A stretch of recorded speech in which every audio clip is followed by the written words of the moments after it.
সুপ্রিয় দর্শক, স্বাগত জানাচ্ছি আজকের সম্পাদকীয়তে। আমাদের আজকের বিষয়ের শিরোনাম ব্রিক্স, বিমস্টেক এবং বাংলাদেশ। আর এ নিয়ে আলোচনার জন্য আমাদের স্টুডিওতে আমন্ত্রণ জানিয়েছি। আমার ডান দিক থেকে পরিচয় করে দিচ্ছি, রয়েছেন সাবেক রাষ্ট্রদূত ও সাবেক প্রধান তথ্য কমিশনার জনাব মোহাম্মদ জমির, রয়েছেন ঢাকা বিশ্ববিদ্যালয়ের আন্তর্জাতিক সম্পর্ক বিভাগের অধ্যাপক ডক্টর আমেনা মহসিন, এবং রয়েছেন সাবেক সচিব ও রাষ্ট্রদূত জনাব মোফাজ্জল করিম। আপনাদের তিনজনকে স্বাগত জানাচ্ছি আজকে আমাদের এই আলোচনা অনুষ্ঠানে। দর্শক, জানিয়ে রাখি, আমাদের আলোচনায় আপনি অংশ নিতে পারবেন, এজন্য আপনাকে ফোন করতে হবে। আপনারা যে নম্বরগুলো পর্দায় দেখতে পাবেন সেই নম্বরে, এছাড়াও ফেসবুক অথবা SMS এর মাধ্যমে আপনাদের মন্তব্য সরাসরি এই অনুষ্ঠানে পাঠাতে পারবেন। আলোচনা শুরু করার আগে এখন পর্যন্ত যে শিরোনামগুলো আছে আমরা এগুলো একটু দেখে নিই। ব্রিক্স, বিমস্টেকের আউটরিচ সম্মেলনে এই অঞ্চলের দেশগুলোর মধ্যে মুক্ত বাণিজ্য অঞ্চল গঠনে কাজ করার আহ্বান প্রধানমন্ত্রী শেখ হাসিনার।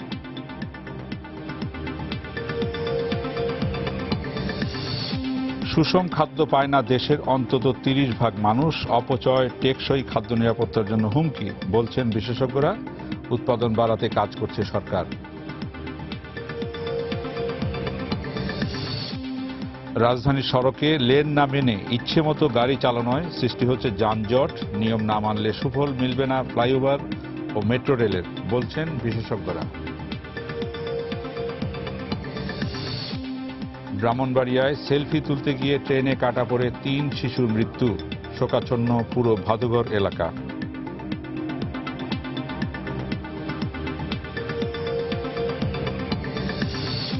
এবং ইংল্যান্ডের বিপক্ষে প্রথম টেস্টের জন্য 14 সদস্যের দল ঘোষণা বাংলাদেশের। নতুন মুখ সাব্বির, সোহান, রাব্বি ও মিরাজ। দলে নেই রুবেল হোসেন ও শহীদ।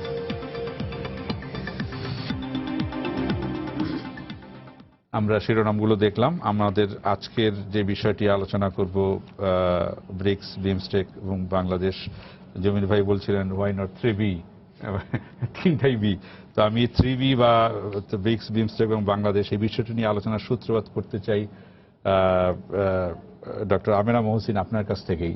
আপনি একাডেমিকভাবে প্রথমে বলবেন যে এই যে বাংলাদেশে চীনা প্রেসিডেন্টের 22 ঘন্টার সফর, উল্লেখযোগ্য কিছু চুক্তি হয়ে গেল, পরবর্তীতে এই যে গোয়াতে, ভারতের গোয়াতে যে আজকে ব্রিক্স এবং বিমস্টেকের যে আউটরিচ সম্মেলন হলো, এর আগে ব্রিক্সের 5 দেশের শীর্ষ নেতাদের বৈঠক হলো, সবকিছু মিলিয়ে আপনি একটা পটভূমি বা কিভাবে দেখছেন গোটা বিষয়টিকে আমাদের এই ভূ রাজনীতির ক্ষেত্রে?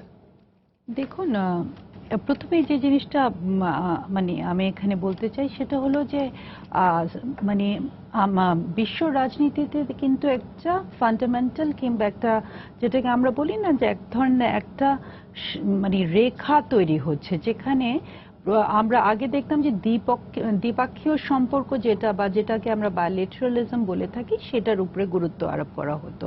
কিন্তু এবং সেটা স্নায়ুযুদ্ধের পরে যখন বিশ্বায়ন আরম্ভ হলো, তখন কিন্তু আমরা দেখছি মাল্টিলেটারালিজম, এটার উপরে বহু মানে অনেক বেশি গুরুত্ব দেওয়া হচ্ছে।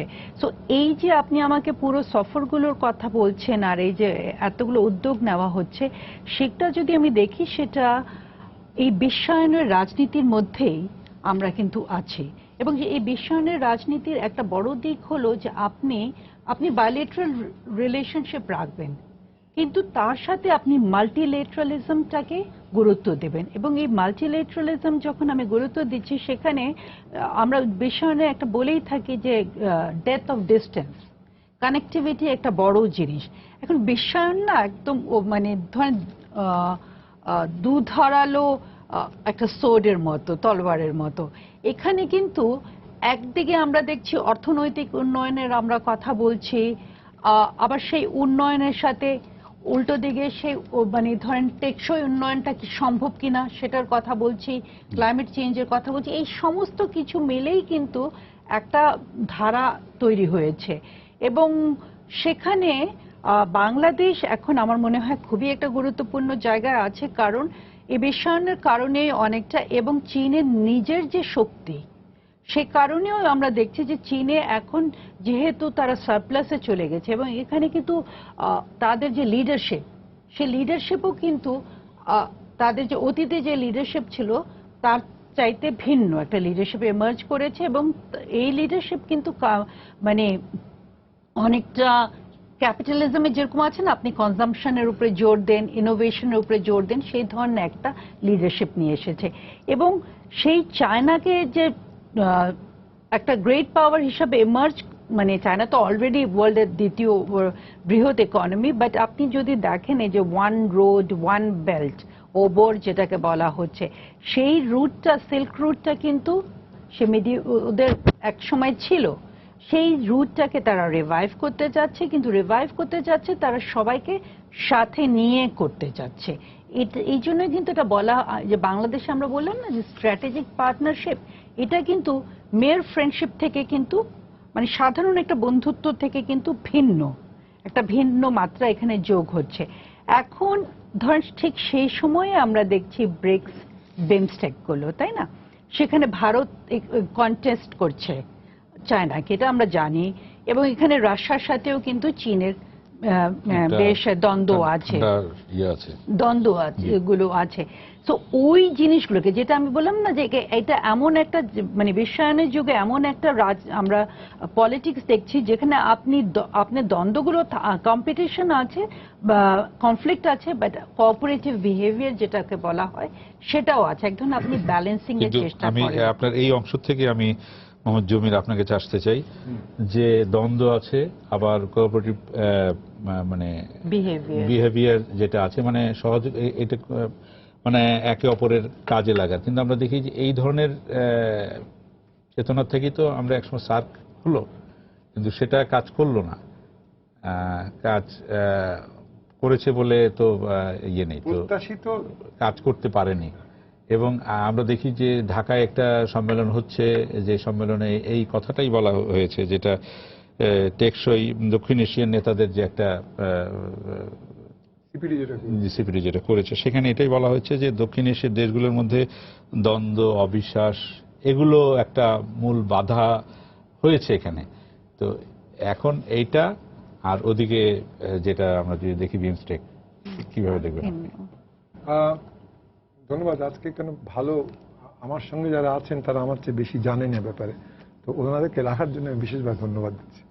আমি এইটুকু বলি, সেটা হচ্ছে আপনি সার্কের কথা বলাতে let me tell you this, যে সবচেয়ে বড় গুরুত্বপূর্ণ যে মাইনাস পয়েন্ট সার্কের মধ্যে, যেটা আমরা যখন শুরু হয়, আমার মনে আছে 78 সালে যখন প্রথম চিঠিটা ড্রাফট করা হয়, তখন কিবরিয়া সাহেব ফরেন সেক্রেটারি, আমি ছিলাম তখন ইনচার্জ সাউথ এশিয়ার। তো বসে আমরা আলোচনা, তখন ওই একটা পয়েন্টে কোনো মতেই ভারত আসবে না, এর সঙ্গে সম্পৃক্ত হবে না, বাইল্যাটারাল কোনো ডিসকাশন, কোনো ইস্যু সার্কের ভেতরে করা যাবে না। এই যে বাইল্যাটারাল করা যাবে না, এর থেকে কিন্তু দ্বন্দ্ব শুরু হলো, তাহলে ইট বিকেম ভেরি সুপারফিশিয়াল, যে আউটরিচ অ্যাসপেক্টটা থাকলো না। এখন ব্রিক্স যেটা হচ্ছে এখন বর্তমানে গোয়াতে, সেখানে এবং বিমস্টেক, কেন বিমস্টেকের হেডকোয়ার্টার হচ্ছে ঢাকায়, কিন্তু ওখানে থাইল্যান্ডের লোক গেছে, মিয়ানমারের অংশ কি গেছেন, তারপরে শ্রীলঙ্কার গেছে, সবাই যার যার যাবার, ভুটান গেছে, নেপাল গেছে, বাংলাদেশ গেছে। শেখ হাসিনা একটা অত্যন্ত গুরুত্বপূর্ণ দিক তুলে ধরেছে। তিনি বলছেন যে আমাদের সন্ত্রাস মোকাবিলা করতে হবে সবাই মিলে একসাথে, কিন্তু আমাদের প্রাধান্য দিতে হবে টেকসই উন্নয়নের দিকে। এবং টেকসই উন্নয়নের প্রয়োজনে উনি বলছেন যে ফ্রি ট্রেড যেটা আছে সেটা বলতে ফ্রি ট্রেড, মুক্ত বাণিজ্য অঞ্চল ছাড়াও বলছে শান্তি, নিরাপত্তা, স্থিতিশীলতা এবং সন্ত্রাস ও সহিংসতার বিরুদ্ধে সবার ঐক্যবদ্ধ হওয়ার আহ্বান। এখন তারপর নিজে বলেছেন যে জিরো টলারেন্স বাংলাদেশে কি হচ্ছে, উনি হোলি আর্টিজান ব্যাপারে বলেছেন, কি করে ছেলেপুলেদের যারা পড়াশোনা করছে তাদের ব্যাপারে, শিক্ষাক্ষেত্রে কি করে, শিক্ষাঙ্গনে কি করে আমরা চেষ্টা করছি সবকিছু। এইগুলো যখন হচ্ছে তখন একদিকে এইটা হচ্ছে, অন্যদিকে মোদি সাহেব উনি যে ক্লোজ ডোর মিটিং হলো ভেতরে বসে, যেখানে সবার সাথে কথা বললেন, একটা উনি আলাদা দ্বিপাক্ষিক আউটরিচে শি জিনপিং এর সাথে বসেছেন, আলাদা দ্বিপাক্ষিক ভাবে বসেছেন ভ্লাদিমির পুতিনের সাথে, আবার ব্রিক্সের যারা আছে সদস্য তাদেরকে নিয়ে বসছেন, যেটা বন্ধ দরজার পিছনে হলো। সেখানে বললেন যে অনেকে জানে না, কিন্তু এখানে দক্ষিণ এশিয়ায় একটা দেশ আছে, পাকিস্তানের কথা বাই কনোটেশন, যে মাদার অফ টেরোরিজম, হ্যাঁ, এবং আতুর ঘর। জি। এখন আমার কথা হচ্ছে যে ব্রিক্স এবং বিমস্টেকের যে সংযোগ, একত্র হওয়া, এটা গূঢ়ার্থটা কি? গূঢ়ার্থ হচ্ছে যে তোমরা বুঝতে হবে, যেটা আমিনা বলছিল, সেটা হচ্ছে আজকের পৃথিবীতে গ্লোবালাইজেশনের কারণে, বিশ্বায়নের কারণে, সেখানে it's a world without frontiers, particularly because of digitalization. এবং ডিজিটালাইজেশনের মাধ্যমে কিন্তু সোশ্যাল মিডিয়ার কারণেই কিন্তু, এবং সাইবার সিকিউরিটির অপব্যাখ্যার কারণেই কিন্তু সাইবার দুনিয়ায়, স্পেসে, এর মাধ্যমে একটা সংক্রামক ব্যাধির মতো কিন্তু সন্ত্রাস এবং সন্ত্রাসী ভূমিকা ছড়াচ্ছে। তো সেখানে পরিষ্কারভাবে বাংলাদেশ বলছে যে আমাদের সবাইকে একত্রিত হয়ে এ ব্যাপারে আলোচনার পরে, বিবেচনার পরে যে সকল চ্যালেঞ্জেস আছে সেগুলো মোকাবেলা করার জন্য লিস্ট কমন ডিনোমিনেটর নির্ণয় করতে হবে। কারণ আমাদের মনে রাখতে হবে, চায়না এবং রাশিয়ায় কিন্তু, বিশেষ করে চায়নায় গত প্লেনামের পরে যেটা হয়েছে, গত অগাস্টের কথা বলছে, অগাস্ট সেপ্টেম্বরে, সেখানে কিন্তু they have come down very heavily on social media. এবং শি জিনপিং বিশেষ করে সিনজিয়াংয়ে, ওখানে যে ব্যবহার হচ্ছে, যেখানে ওই তখন রমজানের ব্যাপারে তারা মুসলমানদের ক্ষেত্রে বলল যে না, তোমরা যারা স্কুলে পড়াচ্ছ তাদেরকে রোজা রাখা যাবে না, ইত্যাদি অনেক কিছু করলো। So the containment of perceived terrorism in the context of economic development, এইটা ওদের প্লেনামে প্রচুর আলোচনা হয়েছে। দ্বিতীয় জিনিসটা যেটা আলোচনা হয়েছে সেটা হচ্ছে কানেক্টিভিটি যদি করতে হয়, সেখানে বিমস্টেকেরও দরকার, বিসিআইএম এর মাধ্যমে সেটাও দরকার, উপ আঞ্চলিক সহযোগিতা। আর তৃতীয় জিনিস যেটা হচ্ছে যে যদি উন্নয়ন কর্মকাণ্ডকে এগিয়ে নিয়ে যেতে হয়, যেটা ওনাদের আছে যে সিল্ক রোড এবং স্ট্রিং অফ পার্লস, যেটা সমুদ্র অঞ্চল দিয়ে যাওয়ার, সেখানে কিন্তু বিমস্টেক আর ব্রিক্স এক না হলে কোনো কিছুই হবে না। তো আমি বলবো যে এই একটা যে উদ্যোগ নেওয়া হয়েছে দুইটা একসঙ্গে করে করা, ইট will B particularly useful for Brazil and south Africa. কারণ ব্রাজিল এখন বর্তমানে সাংঘাতিকভাবে ওদের ফাইন্যান্সিয়াল ক্রাইসিস যাচ্ছে, ওদের প্রেসিডেন্ট যিনি ছিলেন তিনি তো স্থানান্তর বাদ দেওয়া হয়েছে ওনাকে, রুসেফকে। এবং সাউথ আফ্রিকায় তো প্রচুর গন্ডগোল হচ্ছে এখন over delimitation pertaining to social security, education and other areas. যারা আছেন কালো সম্প্রদায়ের, তারা বলছে যতটুকু তাদের প্রাপ্য ছিল গত 20 বছরে তারা সেটা পায়নি, এবং 96 থেকে 2016, এবং তারা অত্যন্ত ক্ষিপ্ত এই ব্যাপারে। কোল মাইন যেখানে আছে মেন ওদের প্রোডাকশন ক্যাপাসিটি, সেখানে গন্ডগোল। তো ব্রিক্সে ওরা নির্ধারিতভাবে ওরা আইডেন্টিফাই করছে যে যদি এআইআইবি, এই যে ব্যাংকিং কনসেপ্ট যেটা চায়নায় হয়েছে সাংঘাইতে, এবং ব্রিক্স ব্যাংক যেটা হয়েছে, সেখানে কি ভিত্তিতে কিরকম ভাবে লোন দেওয়া হবে, কি ইন্টারেস্ট স্ট্রাকচার হবে, এবং যেটা আইএমএফ বলেছে একদিন পরে যে যদি ইউয়ান, যে চাইনিজ কারেন্সি, সেটাকে ব্যবহার করা যাবে কিনা অ্যাজ এন ইন্টারন্যাশনাল কারেন্সি ডলারের মতো। So all this things are very pertinent for Bangladesh. জি, আমি আপনার কাছে আসবো, একজন দর্শক অপেক্ষা করছেন, দর্শকের প্রশ্নটা নিয়ে আসি। দর্শক, আপনার নাম বলে প্রশ্ন করুন। হ্যালো, আসসালামু আলাইকুম। আসসালাম। আমি শোয়েব ধানমন্ডি থেকে বলছিলাম। জি, আমার প্রশ্ন হলো যে বাংলাদেশ ব্রিক্স এর সদস্য নয়, কিন্তু তারপরও বাংলাদেশের প্রধানমন্ত্রী ব্রিক্স বিমস্টেক আউটরিচ প্রোগ্রামে অংশ নিয়েছেন, এতে বাংলাদেশের কতটুকু অর্জন বা প্রাপ্তি হবে? আমি ম্যাডাম আমেনা মহসিনের কাছে প্রশ্নটা রাখতে চাচ্ছি। জি, ম্যাডাম আপনার প্রশ্নের উত্তর দিবেন। আমি যারা মোহাম্মদুল করিম আপনার কাছে আসি, এখানে জমির ভাই যেটা বলছিলেন যে আউটরিচ, সার্কের উনি যখন শুরুর কথা বলছিলেন আউটরিচ হবে না, এখন আবার আউটরিচের মাধ্যমে কিন্তু আমরা একটা এই যে বিমস্টেকের বিষয়টা দেখতে পাচ্ছি, যৌথ আউটরিচ। তো দুটার মধ্যে যেটা কি দেখবেন? সার্কের জন্মের সময় এই দ্বিপাক্ষিক বিষয়টাকে যারা প্রবলভাবে বাধা দিয়েছিলেন, বলছিলেন এটা যদি বাইলেটারাল কিছু হয় আমরা নাই এর মধ্যে, সেই ভারত কিন্তু এখন দেখা যাচ্ছে এই বর্তমানে যে সম্মেলন যেটা হচ্ছে আর কি, সেখানে এই বাইলেটারাল ইস্যুগুলা কিন্তু আরো বেশি করে আলোচনা করছে, যার যার স্বার্থ দেখে দেখে। তাহলে তো এটাই, যেখানে ভারত পাকিস্তান একসাথে আছে সেখানে আউটরিচ হলে সমস্যা, অন্য জায়গায় হলে সমস্যা। সেটাই আমি আসতেছিলাম। তার মানে কি এই যে যেহেতু পাকিস্তান এখন নাই, অতএব এই সমস্ত ইস্যুগুলা আকারে মন খুলে এখন আলাপ করা যেতে পারে, রাশিয়ার সঙ্গে করা যেতে পারে, চায়নার সঙ্গে করা যেতে পারে, ব্রাজিল, সবার সঙ্গে করা যেতে পারে। তো আমি মনে করি এই ধরনের সংগঠন যেগুলো আঞ্চলিক সংগঠন, সেটা ব্রিক্স বলুন, বিমস্টেক বলুন, বা ধরুন এই যে বিমস্টেক বা সার্ক, ব্রিক্স ঠিক সেই অর্থে আঞ্চলিক নয়, কিন্তু সার্ক বা বিমস্টেকে এখানে দ্বিপাক্ষিক ইস্যু যদি আলোচনা না হয়, তাহলে তো প্রধান প্রধান সমস্যা যেগুলো অঞ্চলে আছে সেগুলোই তো অনালোচিত রয়ে যাবে, এবং সেগুলোর কোনো রকমের কোনো সমাধানের দিকে যাবে না, এবং সেটা শেষ পর্যন্ত দেখা যাবে যেটা সার্কের ভাগ্যে অনেকটা হয়ে যাচ্ছে, যেটা আর কি, এটা শুভেচ্ছা বিনিময়ের একটা সংগঠন।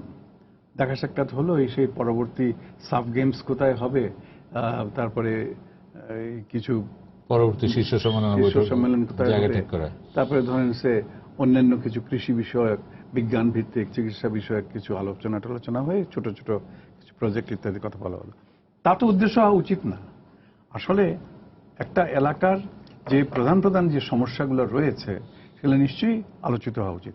এই যে সার্কে আলোচনা করা যাবে না তিস্তা নিয়ে, সার্কে আলোচনা করা যাবে না ভারত বাংলাদেশের মনে করুন বর্ডারের ব্যাপার নিয়ে আলোচনা করা যাবে না, কিন্তু বিমস্টেকে করা যাবে। বিমস্টেকে এখন গিয়ে বসে নিশ্চয়ই মাননীয় প্রধানমন্ত্রী, তিস্তা নিয়ে আলোচনা হওয়ার কথাও আজকে, হ্যাঁ, শেখ হাসিনা গেছেন এবং এটা বলবেন, গ্যাঞ্জেস ব্যারাজও, হ্যাঁ, গ্যাঞ্জেস ব্যারাজও আলোচনার প্রেক্ষিত আচ্ছা, আছে। তো সেটাই আর কি। তাহলে কি দাঁড়ালো, তাহলে সার্কে খামাখা আপনার অপবাদ দিয়ে, এটাকে তুলে দিয়ে, এটাকে উঠিয়ে দিয়ে তারপরে বিমস্টেকটাকেই প্রমিনেন্সে আনার একটা চেষ্টা হচ্ছে। কিন্তু এটা কি ঠিক হলো? তার চাইতে বরং সার্কের যে ইয়ে ছিল আপনার চার্টার যেটা ছিল, সেটাকে একটু সংশোধন করে নিয়ে সবাই যাতে আলাপ আলোচনার মাধ্যমে সংগঠনটি যাতে সত্যিকারের প্রত্যাশা যেটা ছিল সবার এই ভূখণ্ডের বা এই অঞ্চলের জনগণের, সেটা যাতে উদ্দেশ্য সাধিত হয় সেটাই চেষ্টা করা উচিত ছিল। কিন্তু সেখানে প্রবল বৈরী দুই দেশ, ভারত পাকিস্তান, তো এইখানেই তো সমস্যাটা বারবার দাঁড়িয়ে যাচ্ছে। তো এই বৈরিতার অবসানের জন্যই তো এই ধরনের সংগঠনের দরকার, তাই নয় কি? বৈরিতা আছে বলেই যে আমরা কোথাও কোনো সংগঠনে একসঙ্গে বসবো না, তা তো না। আর আরেকটা জিনিস লক্ষণীয়, বিমস্টেক যখন করা হলো, সেই বোধহয় আপনার তখন 1997 সালে, তখন থেকেই পাকিস্তানকে একঘরে রাখার একটা বিমস্টেকের যারা উদ্যোক্তা আর কি, তাদের মধ্যে বিশেষ করে মোদী সাহেব যেরকম পাকিস্তানের নাম নেন নাই, আমরা এরকম করে মোদী সাহেবের নাম নিয়ে বলতে পারি, একটা পাকিস্তানকে বাদ দিয়ে একটা সংগঠন দাঁড় করানো যায় কিনা, বিমস্টেকের মনে হয় যেন এটা একটা উদ্দেশ্য ছিল, যেটা মোটামুটি সাধিত হতে যাচ্ছে। এটা কতটুকু সুদূর প্রসারী হবে এবং কতটুকু মঙ্গলময় হবে এই অঞ্চলের জন্য, সেটা একটা প্রশ্নবোধক চিহ্ন বটে। কারণ আমি কারণ হিসেবে বলতে চাই, পাকিস্তান যত দুষ্ট বালকই হয়ে থাকুক না কেন, সে তো একেবারে বন্ধুবিহীন নয়, তাই নয় কি? ক্লাসের সবচেয়ে দুষ্ট ছেলেটা যেটা, তারও কিছু বন্ধু বান্ধব থাকে, এবং পাকিস্তানেরও তাই আছে, এবং ভালো ভালো বন্ধু আছে। মধ্যপ্রাচ্যের কথাই বলুন বা মার্কিন যুক্তরাষ্ট্রের কথাই বলুন বা চীনের সঙ্গেও তার পুরানো বন্ধুত্ব, এগুলাকে মূল্যায়ন করে আমি মনে করি পাকিস্তানকে একেবারে একঘরে করে সার্ক উঠিয়ে দিয়ে সার্কের জায়গায় read BIMSTEC in place of SAARC, এটা করাটা বোধহয় ঠিক হবে না বা হচ্ছে না। তো যাই হোক, যেটাই হোক না কেন, এখন আসুন আমাদের নিজেদের কথাতে আসি। বাংলাদেশের আমাদের স্বার্থটা যেটা আর কি, সেগুলো যদি সাধিত হয়, যেমন অতি সম্প্রতি মানে গতকাল গিয়ে তো শেষ হলো, চীনের প্রেসিডেন্ট এসে যে গেলেন, তাতে আমাদের যে সমস্ত জিনিস, আমাদের যে লক্ষ্যগুলো ছিল, মোটামুটি আমরা দেখেছি একটা একটা একটা প্রচেষ্টা ছিল, একটা শুভ উদ্যোগ ছিল বাংলাদেশের পক্ষ থেকে, যেগুলো অর্জনের জন্য। কতটুকু অর্জিত হয়েছে এটা ফলেনো পরিচয়তে, খালি তো এটা এখন বৃক্ষের বীজ বপন করে গেলেন শি জিনপিং। এখন তারপরে আসলে কত টাকা আসবে এবং সবচেয়ে বড় কথা, সেই টাকা কিভাবে আমরা খরচ করতে পারবো, আমাদের সামর্থ্য অর্জিত হয়েছে কিনা। বারবার তো চীনারা জোর দিবে যে এতদিন পর্যন্ত আপনাদের সঙ্গে চলে দেখেছি, আপনাদের শাসন ব্যবস্থা কিন্তু মোটেই আশানুরূপ নয়, বা আপনাদের দেশে অনেক রকমের দুর্নীতি টুর্নীতি ইত্যাদি আছে, এগুলো প্রশ্ন আসবে। এবং তারপরে দেখা যাবে যে প্রজেক্টটা 5 বছরে শেষ হওয়ার কথা ছিল, সেটা 10 বছর লেগে যাচ্ছে, যেটার কস্ট হয়তো 10 মিলিয়ন হওয়ার কথা ছিল, সেটা 15 মিলিয়নে ঠেকে যাচ্ছে। হাওবার তবুও আমরা খুশি যে গতকালকে যে আন্ডারস্ট্যান্ডিংগুলো হয়েছে, মেমো অফ আন্ডারস্ট্যান্ডিং, এমওইউ যেটা, জি। তার সংখ্যাই বোধহয় বেশি ছিল, 24টা না কয়টা জানি 27টি। এমওইউ। জি। আর চুক্তি তো 4টা এমওইউ হচ্ছে 21টা, হ্যাঁ 21টা এমওইউ আর 6টা আমি চুক্তি। সেটাই বলছিলাম, ছটা চুক্তি। এমওইউ 21টা আর মোট 6টা 27টি মোট চুক্তি 27টা। এবং সব শুধু মোট 27টা। তো এমওইউ কি? এমওইউ হচ্ছে কি সদিচ্ছা প্রকাশ। মেমো অফ আন্ডারস্ট্যান্ডিং, এটা করব, এটা সদিচ্ছা প্রকাশ করি। এটা কবে আমি করব, আদৌ করব কিনা, শেষ পর্যন্ত বাদ দেবো কিনা, it's open ended, absolutely open ended, fine, so far so good. যে চুক্তিগুলো যেটা হয়েছে সেটাও কিন্তু আপনার এখন পর্যন্ত প্রজেক্টগুলো, সেই চুক্তির মোতাবেক তো টাকা আসবে বটে। এই প্রজেক্ট, এই এই এই ক্ষেত্র, এই ইয়েতে আপনার সেক্টরে এই টাকা দেব, সে 1 বিলিয়ন টাকা দিব, কিন্তু তার জন্য কি কি কাজ করা হবে সেই প্রজেক্টগুলো এখনো আসে নাই। তারপরে যেখানে দর না, কষাকষি, সেই পরিমাণে দিয়েছে তো, প্রজেক্টগুলো আইডেন্টিফাই করা হচ্ছে, যেগুলো সরকার G2G ভাবে যেটা হবে। না না না, সেটা প্রজেক্টগুলো আইডেন্টিফাই করা হয়েছে। যে আমি আমি জি। প্রজেক্টগুলোর কথা বলছি না, আমি বলছি প্রজেক্টের যে নীতিগীতি যেগুলো আগে টার্মস এন্ড কন্ডিশন, জি। সেগুলা কিন্তু এখন পর্যন্ত চূড়ান্ত করা হয় নাই। রেট অফ ইন্টারেস্ট কি হবে, ম্যান পাওয়ার করতে কি আসবে, এই সমস্ত যে শর্তাবলী যেগুলো আর কি। তারপরে তাদের অন্য কোনো শর্তাবলী, তাদের ওখান থেকে মাল কিনতে হবে, সাপ্লাইয়ার্স ক্রেডিট যদি হয়, যেটাই চীনারা জোর দিবে যে আমরা তো আমাদের দেশে সবই আছে, আমরা তো সবই উৎপাদন করি, এগুলোর জন্য আবার ভারতে যাবেন কেন, বা এটার জন্য আবার বিদেশে অন্য দেশ থেকে আনবেন কেন, ইউরোপ থেকে আনবেন কেন, আমরা দেবো বটে, কিন্তু অন্য জায়গায় যদি আমি 2% কমে যদি পাই, সাপ্লাইয়ার্স ক্রেডিটে আমাকে হয়তো 5% বেশি দিতে হতে পারে। তো এইগুলা জিনিস, এইটাই বলছিলাম, এইগুলা করার সময় যে একটা এই নেগোসিয়েশনের সময় যে একটা দক্ষতা, একটা সামর্থ্য থাকে, সেইটুকু আমাদের দেখাতে হবে। খালি ওরা টাকা দিল আর আমরা নিয়ে নিলাম, এটা বোধহয় ঠিক হবে না। জি, ডক্টর আমিনা মহসিন, আপনি কি বলেন যে দর্শক যে প্রশ্ন করলেন সেই প্রশ্নের বিষয়টি, আর যে আমাদের আলোচনায় যেটা আসছে যে যেখানে ভারত পাকিস্তান আছে সেখানে আউটরিচ হচ্ছে না বা হবে না, আর এর বাইরে হচ্ছে। ধন্যবাদ আপনাকে। দর্শক যে প্রশ্ন করেছিলেন, আমি প্রথমে এটার উত্তর যদি দিই। দেখেন, ব্রিক্সে আছে Brazil, Russia, India, China, south Africa. কিন্তু ব্রিক্সের একটা মানে কনস্টিটিউশনের মধ্যেই আছে, প্লিজ আমির ভাই bear me out if I am wrong, যে ওরা কিন্তু একটা আউটরিচে যায়, ওরা ইচ্ছা করলে ওদের সম্মেলনে অন্য কাউকে ইনভাইট করতে পারে। সেই হিসাবেই আমরা দেখছি যে বাংলাদেশ, নেপাল, ভুটান, শ্রীলঙ্কা তারা আমন্ত্রিত হয়েছে। সো এখানে যে জিনিসটা অনেকটা ডেলিবারেটলি এটা ইন্ডিয়ান পত্রপত্রিকায় বের হয়ে এসেছে যে পাকিস্তানকে আইসোলেট করার জন্য পাকিস্তানকে, যেটা উরির ঘটনার পরে পাকিস্তানকে ইনভাইট করা হয়নি, সেই ব্যাপারটা। কিন্তু ম্যাডাম, মালদ্বীপ কি দোষ করলো, আফগানিস্তান কি দোষ করলো, তাদেরকে তো বাদ দিয়ে না, এখানে তো সার্কের কান্ট্রিজদেরকে যে ডাকা হচ্ছে তা না। এখানে যেটা করা হচ্ছে যে আউটরিচে তারা ইচ্ছা করলে কিছু কিছু রাষ্ট্রকে তারা আমন্ত্রণ করতে পারবে, এবং সেখানে এটা তো ভারত যেহেতু হোস্ট, এখানে তারা যে এখানে ধরেন আমি যদি ধরে নিই, মালদ্বীপ তো বিমস্টেকে নেই, মালদ্বীপ নেই, না বে অফ বেঙ্গল ইনিশিয়েটিভ মালদ্বীপ ডাকা হয়েছে, মালদ্বীপ, পাকিস্তান এবং আফগানিস্তান বিমস্টেকেও নাই। আবার এখানে যে আমন্ত্রণ জানানো হয়েছে, এখানে আমন্ত্রণ জানানো হয়েছে বিমস্টেকের না, কিন্তু ওরা এখানে যে জিনিসটা একটা উদ্দেশ্য, উনি যেটা প্রশ্ন করলেন যে বাংলাদেশের অবস্থানটা বা বাংলাদেশে কি লাভ হচ্ছে। অ্যাকচুয়ালি বাংলাদেশের যে লাভ, ধরেন এখানে তো মিটিংটা আগামীকাল থেকে বিমস্টেকের মিটিংটা আরম্ভ হবে, তারপর ব্রিক্সের সাথে বিমস্টেকের একটা সংযোজন, সেই জিনিসটা এখানে করা হচ্ছে। এবং যে ইস্যুসগুলো, ধরেন আপনি টেরোরিজম, আমি সন্ত্রাসবাদের কথা বলতে পারি, আমি অর্থনৈতিক উন্নয়নের কথা বলতে পারি, এই সমস্ত অলরেডি কিন্তু ব্রিক্স থেকে একটা গোয়া ডিক্লারেশন বের হয়ে এসেছে, যেখানে ক্লাইমেট চেঞ্জের কথা বলা হচ্ছে, জলবায়ু পরিবর্তনের কথা, অর্থনৈতিক উন্নয়নের কথা বলা হচ্ছে, ইন্টিগ্রেশন এবং এই যে মুক্ত বাণিজ্য এলাকা, এই সমস্ত কিছু নিয়ে ডিলগুলো করা হচ্ছে। আমি যে কথাটা প্রথমেই বলছিলাম যে বিশ্বায়নের যুগে কিন্তু কানেক্টিভিটিটা বিভিন্নভাবে হয়, এবং সবসময় যে আন্তর্জাতিক সম্পর্কে আপনি একটা কিছু ট্যাঞ্জিবল পাবেন, যে একদম সেই মুহূর্তে পেয়ে যাবেন তা না, কিন্তু আপনি একটা ক্ষেত্র তৈরি করছেন যেটা মাধ্যমে বা একটা প্রক্রিয়া যার মাধ্যমে আপনি আশা করছেন এগুলো আপনি পেতে পারেন। এখানে একটা বড় যে লাভটা আমার মনে হয় বাংলাদেশের এখানে হয়েছে, সেটা বাংলাদেশ রিচ আউট করতে চাচ্ছে চায়নাকে এই সময়টায়। বাংলাদেশ রাশিয়ার সাথেও একটা ব্যালেন্স সম্পর্কে আসতে চাচ্ছে, কারণ দেখেন যে রাশিয়ার সাথে এবং চায়নার কিন্তু বেশ দ্বন্দ্ব আছে। তার চেয়ে বড় হলো এতগুলো মানে যে চুক্তিগুলো হয়েছে বাংলাদেশের সাথে, আমি ধরে নিলাম যে সেটা বাস্তবায়ন পরে হবে, and we are yet to see যে বাংলাদেশ কতটা দক্ষতার সাথে সেগুলোকে মানে কংক্রিটাইজ বা বাস্তবায়ন করতে পারবে, সেটা অন্য একটা ব্যাপার। বাট ভারতের সাথে তো মানে এখানে দেখেন আপনি কন্টেস্টিং পাওয়ার্স কারা, রাশিয়া, চায়না, ইন্ডিয়া। সেখানে বাংলাদেশ চীনের সাথে একটা খুবই গভীর সম্পর্ক স্থাপন করেছে।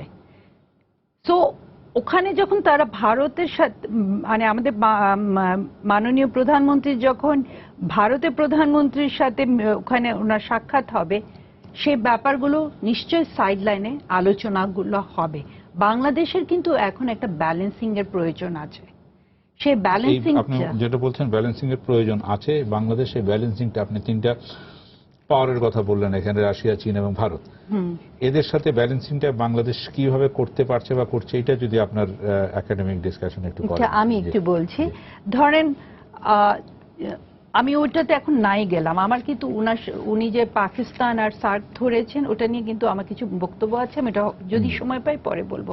এখানে বাংলাদেশ ব্যালেন্সিংটা কিভাবে করছে দেখেন, বাংলাদেশ কিন্তু খুব ক্লিয়ারলি বাংলাদেশ কিন্তু সব জায়গায় ব্যালেন্সিংটা করেছে। আমার মনে হয় এটা আমাদের ফরেন পলিসি একটা ম্যাচিওর দিক আমি দেখতে পাচ্ছি এখন।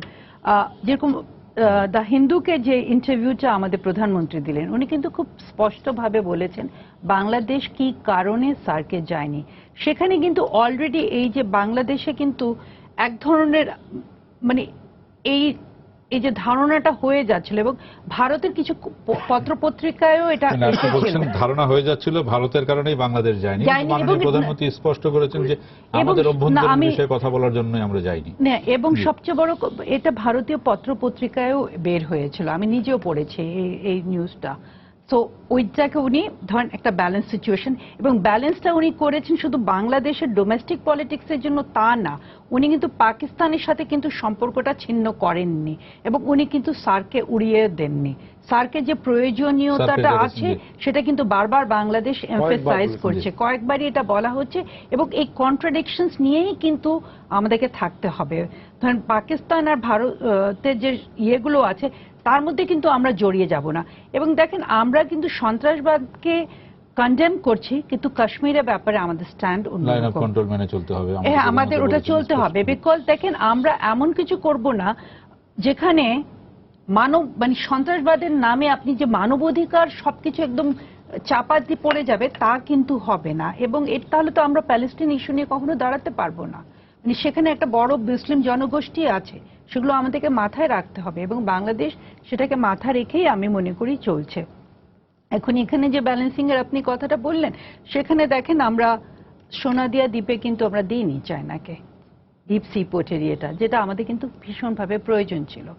সেখানে জাপানেরও আপত্তি আছে, মার্কিন যুক্তরাষ্ট্রের আছে, ভারতেরও আছে। বলতে আগ্রহ আছে, সবার আগ্রহ আছে ওটা করার, মানে এখন না ইউনিলেটারালি একটা রাষ্ট্রকে দেওয়া যাবে না, এবং চীনের ব্যাপারে তাদের ইয়েটা আছে, সেটা কিন্তু আমরা দিইনি। এবং আমরা এই ইস্যুটা আনিনি, আমরা এখানে বলছি যে এটা আমরা একটা কনসোর্টিয়াম করে সেভাবে দেব। অথচ এটা যদি আমরা দিতাম বাংলাদেশ কিন্তু অনেক লাভবান হতো। সো এই যে আমরা কিন্তু ট্রেড অফস গুলো, এবং ফরেন পলিসিতে আপনি কিন্তু সবসময় ট্রেড অফস গুলো করেন, এগুলোকে আমরা বলি tactical retreat for a strategic move. আপনি একটা স্ট্র্যাটেজাইজ করছেন যে আপনি কতটুকু এগোবেন, তার জন্য আপনি হয়তো you take one step backward to take two steps forward. তো সেই ব্যালেন্সিং এর মধ্যে দিয়ে বাংলাদেশ আছে। এখন রাশিয়া দেখেন অলরেডি এখানে আপনি কূটনীতিটা দেখেন, রাশিয়া কিন্তু পাকিস্তানের সাথে একটা বিরাট ডিল করেছে সামরিক, এবং এবং এই ধরনের কখনো আমরা দেখিনি যে রাশিয়া এবং পাকিস্তানের একসাথে মহড়া, জয়েন্ট মিলিটারি এক্সারসাইজ। হ্যাঁ, এইবারই আমরা দেখলাম সেটা। এখানে কিন্তু ব্যালেন্সিং শুধু যে বাংলাদেশ করছে তা না, রাশিয়াও তো করছে, কারণ এখন এমন একটা সময় গতকাল বিশ্বায়নে একই সাথে মানে ভারতের কাছে বিমান বিক্রির চুক্তিও করেছে। এবং Russian economy is in recession. এবং এই যে আমাদেরকে মাথায় রাখতে হবে যে রাশিয়ার ইকোনমি এবং মার্কিন যুক্তরাষ্ট্রের ইকোনমি কিন্তু অনেকটা নির্ভর করে তাদের এই ওয়েপন ইন্ডাস্ট্রির উপরে। আপনি দেখেন এগুলো ওরা পাকিস্তানকেও বিক্রি করছে, ওরা ইন্ডিয়াকেও বিক্রি করছে। সো এখানে এমন এখন আমি সেই কারণেই বলেছিলাম যে এখানে কম্পিটিশনও থাকবে, কনফ্লিক্টও থাকবে, আবার কোঅপারেটিভ বা মানে যেটাকে আমরা বলি সহযোগিতামূলক আচরণ সেটাও কিন্তু থাকবে। এবং আমরা সেই ঘুরে ফিরে সেই ব্যালেন্স করার বিষয়টি, হ্যাঁ, ব্যালেন্সিং এর মধ্যে দিয়ে আমাদেরকে যেতে হবে। যার জন্য যেটা আমার মনে হয় উনি বলছিলেন যে আমাদের খুবই দক্ষতার প্রয়োজন, এবং এখানে কিন্তু আমার মানে প্রত্যেকটা জায়গায় আমরা চ্যালেঞ্জের মুখে পড়ব, এবং সেটার জন্য আপনি এটাও বলছেন যে এখন পর্যন্ত আমরা সেই চ্যালেঞ্জগুলো খুব দক্ষতার সাথে মোকাবেলা করে আসছি। এখন পর্যন্ত যে ইস্যুস গুলো এসেছে সেগুলোতে আমি ফরেন পলিসির ক্ষেত্রে বলছি যে আমরা মোটামুটি আমি মনে করি যে আমরা বেশ ম্যাচিওর ভাবে আমরা অগ্রসর হয়েছি। আমরা মানে কন্ট্রাডিকশনস গুলোকে মেনে নিয়ে আমরা ব্যালেন্স করছি। ধরেন এই যে পাকিস্তানের সার্কের ব্যাপারে আমরা একটা স্ট্যান্ড নিয়েছি, আমরা আমাদের মেসেজেস গুলো ক্লিয়ারলি পাঠাচ্ছি। আমরা মানে ইটস নট লাইক যে we are putting all the eggs in one basket. আমরা একটা ব্যালেন্সের মধ্যে আছি আমার মনে হয়। জি, জনাব মোহাম্মদ জহির, আপনি কি বলবেন এই বিষয়ে? আমি ফরেন পলিসি আমরা দেখি যে সরকারি দলের মানে আওয়ামী লীগের সাধারণ সম্পাদক প্রায় একই কথা বলেছেন। হ্যাঁ, আমরা তো এই বিষয়টিকে নিয়েই চলতে হবে, আমাদের সবার সাথেই চলতে হবে, ভারতের সাথে চলতে হবে, চীনের আমি সাথে একটা চলতে উক্তি হবে। করি, আমার সাথে কালকে ওই লন্ডন থেকে একজন ফোন করেছিল, উনি প্রফেসর ইন্টারন্যাশনাল রিলেশনস অক্সফোর্ড ইউনিভার্সিটিতে। তিনি he rang me up to quote ওই যে শি জিনপিং এসছে সেটা নিয়ে সে সাংঘাতিক ইন্টারেস্টেড। সে একটা সুন্দর উক্তি কোট করলো এবং সেটা আমি বলছি। সে বললো একটা Nobel prize winner in economics এবার যে হয়েছে, যে এবার যে পেয়েছে ইকোনমিক্সে, সে বলেছে যে everything tastes better with butter and everything works better with growth. With what? Growth. Everything works better with growth. এবং সে উল্লেখ করেছে, ওকে সে জানে আমার বন্ধু, সে is a professor in Oxford university, যে বলো ওনাকে বলো। I met this man who got the Nobel prize when I was in Brussels. সে বলছে যে শি জিনপিং গিয়ে তোমাদের ওখানে যে একটা প্রতিক্রিয়াশীল একটা ভূমিকা পালন হয়েছে যেখানে কিনা, এবং is a huge wish list. মানে যখন হাসিনা গেছিল 2014 সালে চীনে বেড়াতে, তারপরে এসে আমি একটা বিরাট একটা লম্বা লিস্ট করে পাঠিয়েছিলাম যে এই জিনিসগুলো যদি হয় অ্যাজ এ প্রজেক্ট আকারে তোমরা যে চিন্তা করে সুচিন্তিত করে আমাদের এখানে আসো। So this is still a wish list factor. এখন এর মধ্যে কতটা বাস্তবায়ন হবে সেটা কিন্তু it depends not only on China, it depends also on Bangladesh. কেন বাংলাদেশ এর ব্যাপারে যে যোগ্যতা, দক্ষ ব্যবস্থাপনা, এবং যে আমরা বললেই হবে না যে আমরা এই এতের পড়ে আছে 200 বিঘা জমি, তোমরা এখানে একটা এক্সপোর্ট প্রসেসিং জোন করো। এর জন্য দরকার গ্যাস, এর জন্য দরকার বাতি, এর জন্য দরকার অনেক কিছু দরকার, পানি টানি। তো সেই যে অবকাঠামোগত দিক আছে রাস্তাঘাট ছাড়াও, সেগুলোকে আমাদেরকে দেখতে হবে। যেরকম আমরা কোরিয়ান ইপিজেড নিয়ে দেখছি এখনো বিলম্বিত, সেটা এখনো ডিড অফ ট্রান্সফারটা এখনো সম্পূর্ণভাবে হয়নি।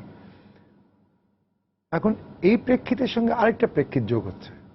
চায়নার শি জিনপিং এসে, যেটা আমি শুনলাম, ওদের পিপুলস ডেইলির ফরেন এডিটর এসেছিল, আমার সাথে অনেকক্ষণ কথা হলো তার, তিনি বললেন যে আমরা বিশ্বাস করি, because he pointed out to very important things, I am sure you must have seen this, এই যে China Bangladesh cooperation will bear golden fruits, এই যে শি জিনপিং এর আর্টিকেলটা, ডিড ইউ সি ইট? জি, সেখানে বাংলা বেরিয়েছে, সবচেয়ে না ওরা ঠিক মতো ট্রান্সলেশন করেনি। সবচেয়ে গুরুত্বপূর্ণ বলছে, more recently Xi Jinping, having endured repeated wars and incessant poverty, our peoples, মানে Bangladesh and China, fought tenaciously for national independence and liberation. Liberation শব্দটা আমাদের মুক্তিযুদ্ধকে উল্লেখ করে চায়নার যুদ্ধের সাথে একত্রিত করে কোনোদিন চায়না ব্যবহার করেনি। ফার্স্ট টাইম শি জিনপিং এটা নিজে করেছেন, উনি যে কারেকশন যখন করা হয়েছে, he personally put in this word. সোনার বাংলাটা ব্যবহার করা হয়েছে, সেটাও কিন্তু আমাদের এখানে পত্রিকাগুলো অনেকেই ব্যবহার করেনি ট্রান্সলেশনের মধ্যে, অনুবাদের সময়। এখন ওরা যেটা বলছে সেই ইউরোপিয়ান ইউনিয়ন থেকে এবং লন্ডন থেকে আমাকে যেটা বললো সেটা হলো যে তোমাদের রেডিমেড গার্মেন্ট ইন্ডাস্ট্রি এবং টেক্সটাইল নিয়ে তোমরা পড়ে থাকলে চলবে না। কারণ তোমাদের সামনে যেটা পড়ে আছে সেটা হচ্ছে তোমরা যখন লোয়ার মিডল ইনকাম কান্ট্রি থেকে মিডল ইনকাম কান্ট্রি হবে 2021 সালের মধ্যে, তখন কিন্তু তোমাদের জন্য everything but arms, duty free quota free access চলে যাবে। তখন জিএসপি যেটা পাচ্ছিলে সেটা হচ্ছে ইবিএ প্লাস যেটাকে বলা হয়, সেটার জন্য 27টা আরো এগ্রিমেন্ট তোমাদের সই করতে হবে এবং তোমাদের প্রুফ করতে হবে you have equal to the task. সেটা ইউরোপিয়ান ইউনিয়ন অ্যাম্বাসেডর আমাকে ফোন করলাম যখন, সে বললো ইয়েস দ্যাটস রাইট। না, পয়েন্ট হচ্ছে সেকেন্ড ফেজ ইজ ইম্পর্টেন্ট। এই সেকেন্ড ফেজটা প্রধানমন্ত্রী বিশ্বাস করেন খুব সিরিয়াসলি যে চীনের সফরের মাধ্যমে এবং ব্রিক্সের সাথে যদি আমাদের সহযোগিতা বাড়ে, তাহলে সেকেন্ড ফেজটা হচ্ছে manufacturing industry relocation in Bangladesh, যেটা হতে পারে ডিজিটাল ইন্ডাস্ট্রি যেগুলো আছে, ইলেকট্রনিক্স ইন্ডাস্ট্রি যেগুলো আছে, তার সঙ্গে গাড়ির স্পেয়ার পার্টস বাড়ানো, তারপরে রিনিউয়েবল এনার্জির ক্ষেত্রে যেসব কেন এখন বর্তমানে চীনে তাদের ওয়েজ স্ট্রাকচার অনেক বেড়ে গেছে। আগে যেখানে ছিল $2.60 পার আওয়ার ওয়ার্কিং আওয়ার, সেটা এখন 7-এর কাছে চলে এসছে। তো চীনে ওরা কিছুদিন পরে রিসেশনের কারণে, এবং আরেকটা কারণ যেটা আমি লিখেছি কদিন আগে ফাইন্যান্সিয়াল এক্সপ্রেসে একটা আর্টিকেলে, ওরা যে ঋণটা অ্যাকিউমুলেট করেছে সরকার, চায়নার যে ঋণ যেটা অবকাঠামোগত দিক থেকে all the banks in China, তারা সরকারি প্রতিষ্ঠানগুলোকে ঋণ দিয়েছে। এবং সেই ঋণটা তারা ফেরত পাবে কিনা সরকারি প্রতিষ্ঠানের থেকে, that is a very crucial factor. কারণ এইটা যদি চলতে থাকে, বাড়তে থাকে এবং রিসেশন হতে থাকে অ্যাট দ্য সেম টাইম, তাহলে they are sunk really in a terrible situation. They are keen on রিলোকেটিং there industries. এবং একই জিনিস কিন্তু দেখা যাচ্ছে যে ভারত হয়তো ঠিক মতো এটাকে হয়তো অতটা পছন্দ করছে না, the prospect of moving all this industries, কিন্তু থাইল্যান্ড এবং মিয়ানমার তারা দুজনেই বাংলাদেশকে উৎসাহিত করছে যদি রিলোকেশন হয় ইন্ডাস্ট্রি, তাহলে খুবই ভালো কথা। কারণ থাইল্যান্ডও কিন্তু ওয়েজ স্ট্রাকচার অনেক বেড়ে গেছে, মিয়ানমারে অতটা বাড়েনি। জাপান বলছে যদি চীনেও আসে তাহলে আমরাও আসতে প্রস্তুত। এখন বাংলাদেশ যদি কোনো কারণে এই সেকেন্ড ফেজে উঠতে পারে 2021 সালের মধ্যে, তাহলে কিন্তু আমাদের সম্ভাবনা আছে 2041 সালের ভিশনটা করার জন্য। সেই জন্যই বলেছে আবার Xi Jinping, a very interesting point here man, this he has written himself, এবং সে ইনক্লুড করেছে, বলছে যে we need to align our development strategies for win win outcome, this is a huge potential. And বলছে and complementarity in our cooperation, China is ready, the word he has used, connotation fantastic, synergize its 13th five-year plan with Bangladesh's 7th five-year plan. Now, synergize শব্দটা ব্যবহার করা মানে হচ্ছে তোমাদের 7th five-year plan যখন তোমার বাস্তবায়ন কল্পে যে সকল চ্যালেঞ্জের সম্মুখীন হবে, আমরা সেটাকে অ্যাজ পার্ট অফ আওয়ার প্লেনাম আমরা নিয়ে তোমাদেরকে সাহায্য করব। তার মানে ইন প্রিন্সিপাল দৃষ্টিকোণ থেকে তারা ভাবছে তারা বাংলাদেশে এসে রিলোকেশন করবে, এবং রিলোকেশন যদি চায়না করে এখানে, তাহলে কিন্তু it will make a major difference. এই সম্ভাবনাই আমরা কতটুকু এগিয়ে নিয়ে যেতে পারবো বলে আপনি মনে করেন? আমার মনে হয় ইটস এ $1 মিলিয়ন কোশ্চেন আপনি যেটা বললেন, আমরা কতটুকু এগিয়ে নিয়ে যেতে পারবো, আমাদের সামর্থ্য, আমাদের দক্ষতা কি পর্যায়ে কতটুকু এগিয়েছি তার ভিত্তিতে বলবেন। কারা এগিয়ে নিয়েছে? আমরাই তো। অর্থাৎ আমরা রাজনৈতিকভাবে এবং প্রশাসনিকভাবে, রাজনৈতিকভাবে প্রথম কথা হচ্ছে আমাদের দেশে যে রাজনৈতিক অস্থিরতা বিরাজ করছে, গণতন্ত্র নিয়েই বলুন বা অন্যান্য নির্বাচন ইত্যাদি নিয়েই বলুন, এগুলো যদি এইভাবে চলতে থাকে এবং চলতে চলতে যদি আরো বাড়তে থাকে, তাহলে পরে $20 বিলিয়ন শত প্রতিকূলতা সত্ত্বেও আমাদের গার্মেন্টস এগিয়েছে, গার্মেন্টস এগিয়েছে, বারবার বাধা পেয়েছে। হ্যাঁ, গার্মেন্টস এগিয়েছে। তার কারণ গার্মেন্টস তার যাত্রা শুরু করেছিল আজ থেকে 3 দশক আগে বা আরো বেশি, 4 দশকের মতো, 84 সালে, 80 দশকের প্রথম দিকে। আমি তখন সৌভাগ্যক্রমে চিফ কন্ট্রোলার ইম্পোর্ট এক্সপোর্ট ছিলাম 84 সালে। আমি অতএব আমার হাত দিয়ে দেখেছি। যাই হোক, তো ফলে গার্মেন্টস একটা অবস্থানে এসে গেছে যেখানে গার্মেন্টসকে আপনি কেটে ছেটে অনেক কিছু ছোটখাটো করতে পারেন বা অনেক কিছু বাধা বিপত্তি তার সামনে দাঁড় করাতে পারেন, কিন্তু সে অতিক্রম করার মতো তার একটা ক্ষমতা এসে গেছে। কিন্তু চীন যে সমস্ত ক্ষেত্রে অবকাঠামোই বলুন বা জলবায়ু সংক্রান্ত বিষয়াদিতে বা আইটি সেক্টরে সাহায্য সহায়তা করবে, এগুলো সবগুলো কিন্তু আমাদের এখনো প্রাথমিক পর্যায়ে রয়েছে, এবং এগুলা এখন শুরু করতে হবে তাদের কাছে টাকা নিয়ে। আমরা এতদিন বলেছি আমাদের পয়সা করি নেই, যার জন্য এগুলাতে আমরা কিছুই করতে পারছি না। এখন চীনের কাছ থেকে অগাধ পরিমাণ অর্থ, বিত্ত ইত্যাদি আসতেছে, এটা এখন আমাদের গ্রহণ করতে অর্থ আসার সম্ভাবনা হয়েছে, অর্থ হ্যাঁ, আসছে না, আসছে মানে আসিতেছে, it will be coming. Okay, hopes are being জি, হ্যাঁ, আমি তোমার সঙ্গে একমত। ক্ষেত্র তৈরি হয়েছে, আমি তোমার সঙ্গে একমত। উইশ লিস্ট, ইয়েস, আমিও সেটা গোড়াতেই বলেছিলাম যে এটা actually but it has been inked, মানে যেগুলো এমওইউ, তো আপনি যদি ওটাকে সরানো, যে চুক্তিগুলো হয়েছে ইট হ্যাজ বিন ইঙ্কড, সই হয়ে গেছে। না, ইট হ্যাজ বিন ইঙ্কড অলরাইট, হ্যাঁ, কিন্তু তারপরেও তো নিটিগিটি রয়েছে, তো নিটিগ্রিটি ডেফিনেটলি, সেখানেই তো চ্যালেঞ্জটা আমাদের। সেটাই আমরা কতটুকু এগিয়ে নিতে পারবো, সেটাই নিতে পারবো কিনা, এবং সেটার জন্য আমাদের আমাদের অতীতের কাজকর্মের প্রেক্ষিতে সেটা রাইট, আমাদের কূটনৈতিক দক্ষতার প্রয়োজন, কেমন আমাদের প্রশাসনিক দক্ষতার প্রয়োজন, আমাদের সর্বোপরি আমাদের যেটা বললাম, আমাদের একটা মানে অস্থিরতা দূর করে একটা মোটামুটি একটা স্ট্যাবিলিটি আনতে হবে আমাদের রাজনৈতিক অঙ্গনে। আর যে কথাটা আমি সবসময় জোর দিয়ে বলতে চাই, যে কথাটা খুব শুনতে খুব সহজ শোনায় কিন্তু আসলে খুব কঠিন, আমাদের যে সর্বগ্রাসী দুর্নীতি, এটা যদি লেগে থাকে তাহলে ওই 20 বিলিয়নের, আমি সেদিন এক জায়গায় বলেছিলাম, এটা চাটায় খেয়ে ফেলবে, বঙ্গবন্ধুর কথা, চাটার দলে খেয়ে ফেলবে, তো তাতে লাভ হবে না, সাধারণ মানুষ যে দুর্ভোগের মধ্যে থাকবে সেটাই থাকবে। সেই জন্য দক্ষতা বাড়াতে হলে পরে আপনি আগে রাজনৈতিক অঙ্গনে আপনি গণতন্ত্র প্রতিষ্ঠার চেষ্টা করুন, যাতে করে আপনি শুধুমাত্র উন্নয়ন দিয়ে আপনি এগিয়ে যেতে পারবেন না, ধসে পড়বেন। মানে চায়নার বিপরীত পথে চলতে হবে। আপনি বলছেন চায়নার মতো চললে হবে না, চায়নার মতো চললে হবে না। উনি বলছেন এখানে আলোচনা হলো, এই সম্ভাবনাকে আমরা কতটুকু ইয়ে করতে পারবো, মানে বাস্তবায়ন করতে পারবো। বাস্তবায়নে কিন্তু এখন সমস্যা। জি, মানে উনি যে কথাটা বলছিলেন না, চায়নার রিলোকেশনটা চাচ্ছে, মানে ব্যাপারটা এখানে চায়নার রিলোকেশন চাচ্ছে, আমাদেরকে এটা মাথায় রাখতে হবে, কারণ আমাদের চিপ লেবার আছে এবং অ্যাবান্ডেন্স অফ হিউম্যান রিসোর্সেস আছে, তাই না?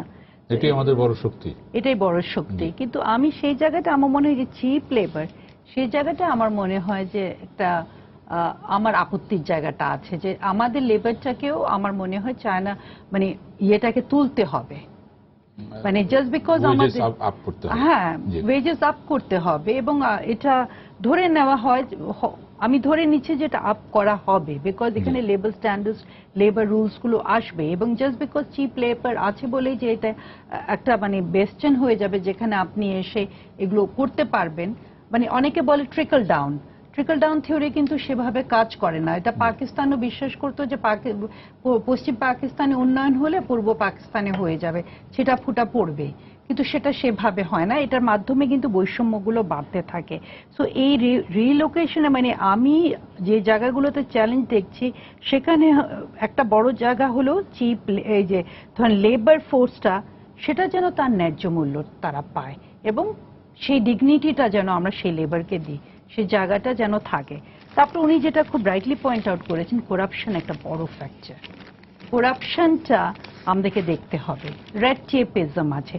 তারপরে অবশ্যই এখানে আমাদের যে জিনিসটা হলো যে একটা রাজনৈতিক স্থিরতা, আর মানে ধরেন বা স্টেবিলিটি যেটা, সেটা আমাদের প্রয়োজন আছে। অ্যাম্বাসেডর জামির যেটা বলছিলেন যে আমরা চীনের বিপরীতে যাব, চীনের বিপরীতে বা চীনের মতো যাওয়ার এখানে প্রশ্ন না। আমরা চীনের উন্নয়ন মডেল ইজ ওয়ান থিং, চীনের গণতন্ত্রের মডেল ইজ অ্যানাদার থিং। বাংলাদেশের যে পলিটিক্যাল কালচার, আমরা আমাদের কনস্টিটিউশনের মূল নীতি আছে ডেমোক্রেসি, এবং এটা ধরেন আমরা একটা গণহত্যা ফেস করেছি, কারণ আমরা গণতন্ত্র চেয়েছিলাম। তো সেই স্টেবল ডেমোক্রেসি আমাদের প্রয়োজন আছে, এবং আমাদের পলিটিক্যাল যে কালচার আমাদের দেশের, সেখানে অবশ্যই একটা আমাদের স্থিতিশীল গণতান্ত্রিক ব্যবস্থা, আমি দেখেন ইলেকটোরাল ডেমোক্রেসির কথা বলছি না, আমি বলছি একটা গণতান্ত্রিক ব্যবস্থা।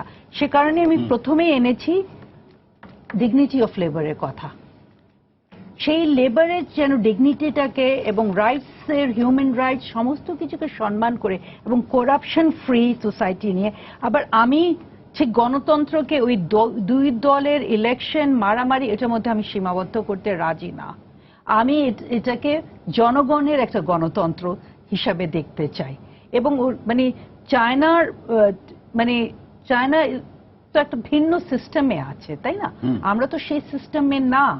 তো আমি দুইটা মানে এটাকে আমি কন্ট্রাডিকশন হিসাবে দেখি না, বরঞ্চ আমি মনে করি যে একটা স্থিতিশীল গণতান্ত্রিক ব্যবস্থা থাকলেই আমাদের উন্নয়নটা হবে। এখন উন্নয়নটা অর্থ মানে it is not jet one at the cost of the other, দুটোই সমানভাবে আসবে। লাস্ট 1 মিনিট আপনি বলেন। না, আমি ভাবছি জনতন্ত্র না গণতন্ত্র। না, আপনি তো এটা নিউজ 24 এ কথা না, বলছেন। 1 নম্বর এটা। 2 নম্বর হচ্ছে যে আমাদের গণতান্ত্রিক প্রক্রিয়ায় আমি মনে করি ইয়েস ইটস ইম্পর্টেন্ট। যদি দেশে যদি এগ্রি টু ডিসএগ্রির প্রিন্সিপাল না থাকে তাহলে তো কোনো দেশ সুশাসন প্রক্রিয়া যতই হোক এগোবে না। কিন্তু আমাদের মনে রাখতে হবে যে উন্নয়ন কর্মকাণ্ডের প্রয়োজনে অত্যন্ত এটা রূঢ় হলেও সত্যি যে we have to be more discipline, শৃঙ্খলাবোধ থাকতে হবে। সেখানে রাজনীতিকরণ করা যাবে না, সেখানে দুর্নীতি চলবে না, সেখানে স্বচ্ছতা থাকতে হবে, সেখানে দায়বদ্ধতা থাকতে হবে। কিন্তু এইগুলো করার জন্যে আমাদের নিজেদের উপর আস্থা রাখতে হবে। আপনাকে আমি ডাকলাম বাড়িতে খাবার জন্য, আপনি আসলেন না, পরে বললেন আমি তো খাইনি যখন ওখানে, তখন এই ডিনারটা ইউজলেস। এটা ইট ডাজন্ট মিন এনিথিং। 20 জনের মধ্যে 18 জন এসছে, আমি তো যাইনি, so it doesn't matter, that's a poor dinner. আমাদের এরকম করলে চলবে না। আমাদের নিজেদের উপর আস্থা রাখতে হবে, শৃঙ্খলাবোধের সঙ্গে কাজ করতে হবে। এবং এই ডিজিটালাইজ দুনিয়াতে যেখানে cyber space is so important, যেখানে দক্ষতা is so important, competition is equally important. সেই কম্পিটিটিভ অনেক রাষ্ট্র রয়েছে যারা কিন্তু অপেক্ষা করছে যদি কোনো কারণে এখানে কোনো উল্টাপাল্টা হয়, the money will flow to that country. আমি জাস্ট একটা জিনিস অ্যাড করবো, হাফ এ সেন্টেন্স। সেটা হচ্ছে চীন, মালয়েশিয়া, সিঙ্গাপুর, বাংলাদেশ। ওদের কারোর সঙ্গে কারোর কোনো আমাদের বাংলাদেশের মেলানো যাবে না। যেটা উনি বলেছেন, এখানে 30 লক্ষ লোক সমবেত হয়েছিল একটা বিষয়ের জন্য, সকলের জনগণের অংশগ্রহণমূলক একটা গণতন্ত্রের জন্য। ধন্যবাদ আপনাদের তিনজনকে। এই বিষয়টি নিয়ে হয়তো আরো আলোচনা হবে, কিভাবে আমাদের এই সম্ভাবনাটাকে আমরা কাজে লাগাতে পারবো, সেই আলোচনা আরো হবে সামনে। আপনাদের তিনজনকে ধন্যবাদ। সুপ্রিয় দর্শক, আপনারা যারা এতক্ষণ আমাদের সঙ্গে ছিলেন, আপনাদেরকে ধন্যবাদ জানিয়ে আজকের মতো এখানে শেষ করছি। শুভরাত্রি।